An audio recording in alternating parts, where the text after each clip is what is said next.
In today's video, I'm going to teach you how to create an overlay using Filmora. If you've ever been curious about layering videos to enhance your projects with dynamic visuals, stick around because I'll walk you through it step by step. Let's get started by navigating to Filmora, your go-to software for editing videos with ease and precision. Once you've opened Filmora, your next task is to upload the two videos that you'd like to use. To make this process straightforward, locate the Import option typically found within the software's interface.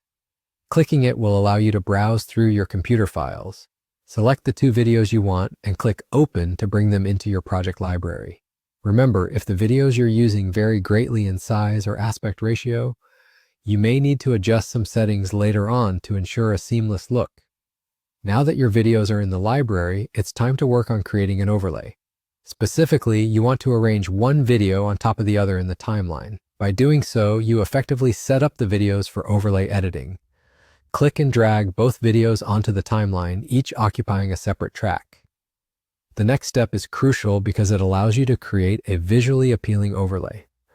Focus your attention on the top video in the timeline. By clicking on it, you'll see handlebars or resizing nodes appear around the video frame in the preview pane. These nodes allow you to adjust the size of your video. Simply click and drag these handlebars until you achieve the desired size and positioning for the overlay effect. If you want part of your background video to be visible while the top video plays, ensure the top video is smaller or positioned strategically within the frame. This step can make your video more engaging by giving the audience multiple points of interest. Also, worth mentioning is the aspect of creativity that comes with this step. You can decide how much or how little of the background video shows through based on the nature of your project. You could position the overlay to one corner, resize it to a subtitle, or center it boldly in the frame.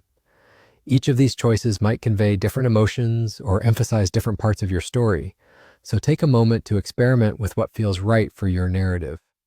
Once you've adjusted and fine-tuned the size, double-check to ensure everything looks as you intended. Play back the video to confirm that the overlay transitions smoothly. Catching any issues at this stage will save you time and ensure your final product is polished and professional. And just like that, you're done. You've successfully created a dynamic overlay using Filmora. With these simple steps, you can now incorporate more engaging content into your projects, leaving you and your viewers with a lasting impression. Thanks for joining me, and I hope you enjoy experimenting with this feature in your future video edits.